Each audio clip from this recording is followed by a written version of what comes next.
lot of people probably ask themselves, what the f does Nate do for a living? What would you say you do here?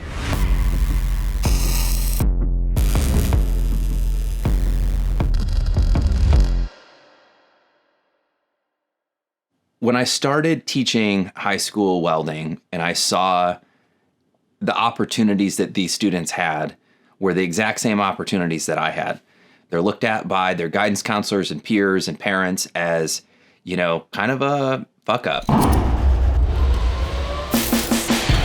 And when you're in your teenage years and you're trying to figure out what you want to do with your life, and you tell people what you want to do with your life, and you're met with like oh, okay. Because you're so young, like you don't really have any perspective. And these are adults. These are people that have careers and kids and houses and jobs. And they're kind of giving you these signals that maybe you aren't going to quite be very successful. I could definitely feel that it was like looked down upon. And I'll never forget how that feels. I'm in Syracuse, New York, relatively small, upstate New York City. I've been taking photos of weld since high school. A lot of people didn't really get me. They didn't really get what I was trying to do. They weren't really super passionate about the welding industry.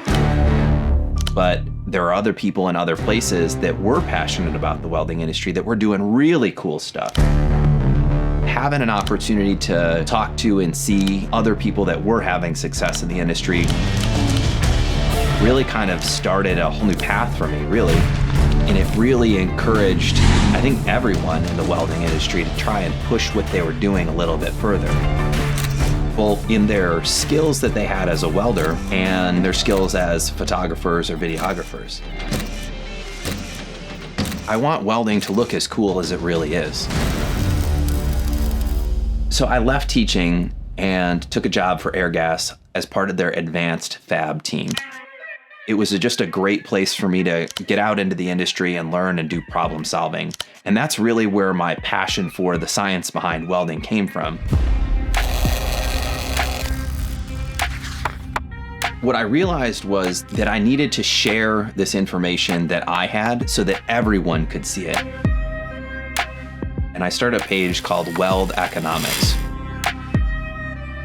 Weld Economics didn't really have like a great ring to it, but it was very much what I was doing.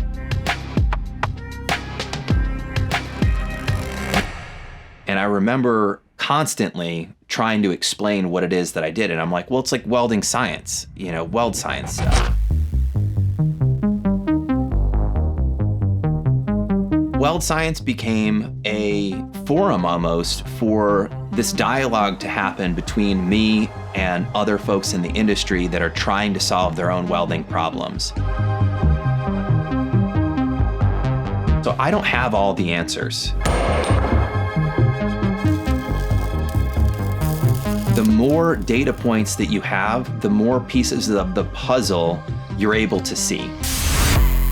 It's like kind of a combination of things. I have this great job at Central Welding where I'm the director of welding optimization and education. So I solve welding problems for thousands of customers in the Pacific Northwest. And we build everything up here from submarines to spaceships, literally. It provides a pathway for me to instruct people on what they need to learn and the skills that they need to have so that they have a better opportunity when they get out into the industry. So they're not stuck in the same, you know, kind of rut that I was in.